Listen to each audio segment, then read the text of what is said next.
तो चलिए अयोध्या की हम बात कर रहे हैं। तो अयोध्या से इस वक्त राघवेंद्र शुक्ला मेरे साथ जुड़ रहे हैं, हमारे विशेष संवाददाता। राघवेंद्र, क्या अयोध्या आज की तारीख में भी उत्तर प्रदेश विधानसभा चुनाव की धुरी बनी हुई है? क्योंकि सुप्रीम कोर्ट के फैसले के बाद जब मंदिर का निर्माण शुरू हुआ तो ये कयास लगाए जा रहे थे कि अब अयोध्या संभवतः वो धुरी हटेगी, लेकिन सियासी पार्टियों को लगता है कि सत्ता का जो रास्ता है वो रामनगरी सहित तय होगा।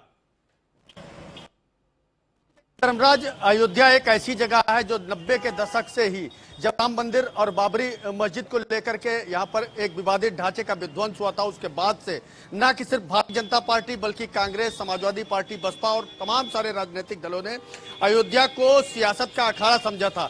लेकिन एक वह दौर था जब लोग धर्मनिरपेक्षता का चोला ओढ़ने के बाद अयोध्या आया तो दूर, अयोध्या का नाम लेने से परहेज करते थे। लेकिन साल 2019 की 9 नवंबर की जो तारीख थी, जिसमें सुप्रीम कोर्ट ने राम मंदिर के लिए एक ऐतिहासिक फैसला सुनाया था, भव्य राम मंदिर निर्माण के लिए हरी झंडी दिखाई थी, और सिर्फ हिंदुओं के लिए ही नहीं बल्कि मुस्लिम समुदाय के लिए भी एक मस्जिद का निर्माण को लेकर के एक आदेश हुआ था। उसके बाद से अयोध्या लगातार एक के बाद एक विकास के पंख लगते चले जा रहे हैं, और ऐसे में लाजमी है जब 2022 का चुनाव है विधानसभा का, सभी राजनीतिक दल इस समय अयोध्या से शुरुआत कर रहे हैं। पहले सियासत का अखाड़ा था और आज अयोध्या सियासत की धुरी बनी हुई है।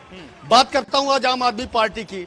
हमारे ठीक पीछे यह होटल है और इस होटल में मनीष सिसोदिया कुछ देर पहले पहुंच चुके हैं। पूरे अयोध्या शहर के अंदर होर्डिंगे लगाई गई हैं, तिरंगा संकल्प यात्रा नाम से। आप देखिए हमारे ठीक पीछे धर्मराज किस तरह से होर्डिंगे लगाई गई हैं, और ठीक पूरे शहर में यानी इस पूरे रूट पर यह अयोध्या यानी अयोध्या धाम राम की नगरी को सीधा हुआ यह मुख्य मार्ग है। इस रास्ते से ही मनीष सिसोदिया अभी पहुंच रहे हैं। संतों से वह मुलाकात करेंगे, हनुमानगढ़ी का दर्शन करेंगे, रामलला का दर्शन करेंगे, और वह फिर से वापस यहीं पहुंचेंगे। कल उनका पूरा तिरंगा यात्रा का कार्यक्रम है, जो गुलाबबाड़ी मैदान से गुदड़ी बाजार, नियावा, रिकाबगंज और सिविल लाइन तक पूरा यात्रा होगी, जो तिरंगा संकल्प यात्रा का नाम दिया गया। भारी तादाद में आम आदमी पार्टी के कार्यकर्ता यहाँ पर जुड़ रहे हैं। तो बात फिर से वहीं आ रही है कि एक तरफ जहां बसपा ने अयोध्या में प्रबुद्ध सम्मेलन का नाम दिया था, भारी भीड़ जुटाई थी, हाथी विधानसभा तक पहुंचे, उसकी बातें की थी। समाजवादी साइकिल चलाकर साइकिल यात्रा कर चुकी है। बसपा भी राम के नाम को लेकर प्रदेश क्या पूरे देश में जो है भाजपा का गला बढ़ाने में लगी हुई है। वहीं आज आम आदमी पार्टी के कार्यकर्ता तिरंगा संकल्प यात्रा निकालकर वोटरों को साधने की एक बड़ी कोशिश करेंगे। चलिए, सभी लोग इस बात को समझ रहे हैं कि रामनगरी से ही, भगवान राम के आशीर्वाद से ही सत्ता का सुख उनको मिल सकता है। लेकिन जिस अयोध्या धाम से ये सियासी पार्टियां अपने यात्राओं का, अपने रैलियों का, अपने चुनावी अभियान का आगाज करती है, क्योंकि अभी आम आदमी पार्टी की हम बात कर रहे हैं, आम आदमी पार्टी की तिरंगा संकल्प यात्रा को लेकर अयोध्या के लोग क्या सोच रहे हैं? बिल्कुल, देखिए अयोध्या हमेशा ही सभी का सम्मान करती रही है, चाहे वो यहाँ के संत महंत हो, यहाँ की आवाम हो, आने वाले हर एक व्यक्ति का स्वागत करती है। और आज जब आम आदमी पार्टी के डिप्टी सीएम है दिल्ली से मनीष सिसोदिया यहाँ पर पहुंचे हुए हैं, राज्यसभा से सांसद संजय सिंह यहाँ पर पहुंचे हुए हैं, उनसे भी संत महंत मुलाकात कर, मैं भी मुलाकात की थी डिप्टी सीएम सिसोदिया से, और उनसे मैंने इस बात का सवाल भी किया था कि आखिर जिस तरह से आप तिरंगा संकल्प यात्रा निकाल रहे हैं, क्या वाकई वोटरों में भी यह तब्दील होगी, वोट बैंक भी उनके हाथ आएगा? मनीष सिसोदिया का बयान था कि कौन कहता है आसमान में छेद नहीं होता, कोई तबीयत से पत्थर तो उछालो यारो। तो कहीं ना कहीं एक बड़ा प्रयास है आम आदमी पार्टी की तरफ से। मनीष सिसोदिया खुद पहुंच रहे हैं, संजय सिंह नेतृत्व कर रहे हैं पूरे तिरंगा संकल्प यात्रा का, और पूरे देश, पूरे प्रदेश के लोग उनके जुड़े, उनके जो पार्टी कार्यकर्ता है वह भी यहाँ पर पहुंच रहे हैं, और अयोध्या की आवाम के साथ पूरे हिंदुस्तान को तिरंगा संकल्प यात्रा के वह असल मायने बताएंगे। कल वह प्रेस वार्ता भी करेंगे और अपनी बात को भी रखेंगे। धर्मराज, तो अयोध्या की इस धरती से जो सियासी लड़ाई का आगाज आम आदमी पार्टी करने जा रही है, ग्राउंड पर उनकी तैयारियां किस तरीके की हैं?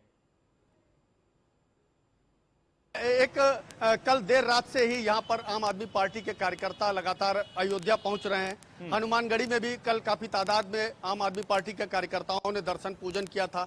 आज खुद मनीष सिसोदिया जो डिप्टी सीएम दिल्ली के हैं वह इस समय दर्शन करने अभी कुछ ही देर में पहुंचेंगे। इसके अलावा कल चूंकि गुलाबबाड़ी मैदान से पूरी संकल्प यात्रा निकली, जो मैंने अभी आपसे बताया कि वह रीडगंज, गुदड़ी बाजार, निया, रिकाबगंज, सिविल लाइन तक यानी गांधी पार्क तक वह पूरी यात्रा आएगी। ऐसे में पुलिस विभाग की तरफ से उन्हें परमिशन दे दिया गया है।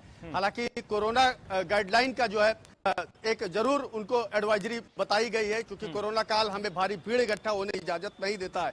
लेकिन फिर भी 50-50 लोगों के गुट में लोग पहुंचेंगे, इस तरह से यहाँ के सिटी मजिस्ट्रेट ने निर्देश दिया हुआ है।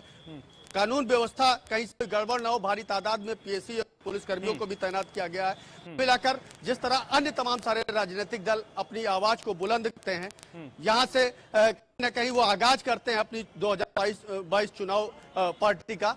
आज इसी तरह आम आदमी पार्टी के भी कार्यकर्ता कहीं न कहीं तैनात करते हुए राघवेंद्र, ये जो पॉलिटिकल एक्टिविटीज अयोध्या में हो रही हैं, पहले भी होती आई थी, लेकिन सुप्रीम कोर्ट के फैसले के बाद जब मंदिर का निर्माण शुरू हुआ, उसके बाद ये उम्मीद की जा रही थी कि यहाँ पर ये जो एक्टिविटीज इस तरीके की होती हैं वो थम जाएंगी या कम हो जाएंगी।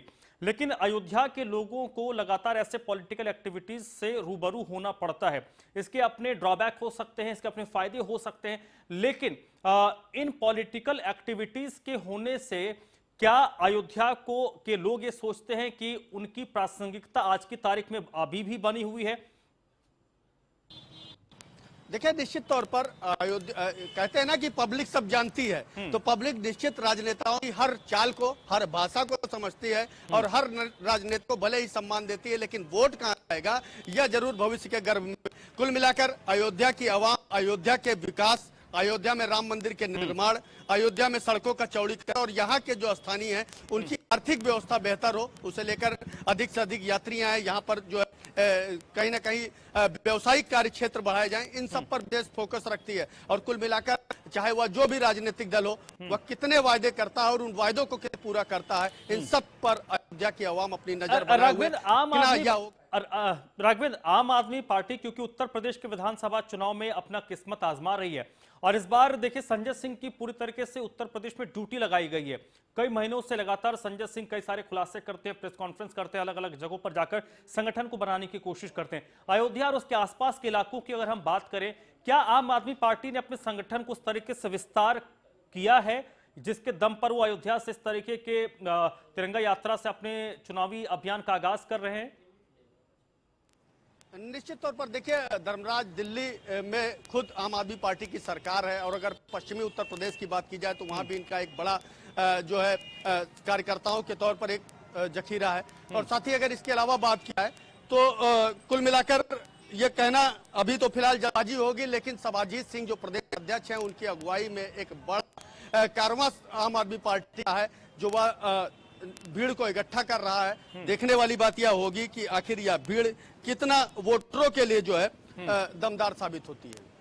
चलिए राघवेंद्र, बहुत बहुत शुक्रिया आपका इस पूरी बातचीत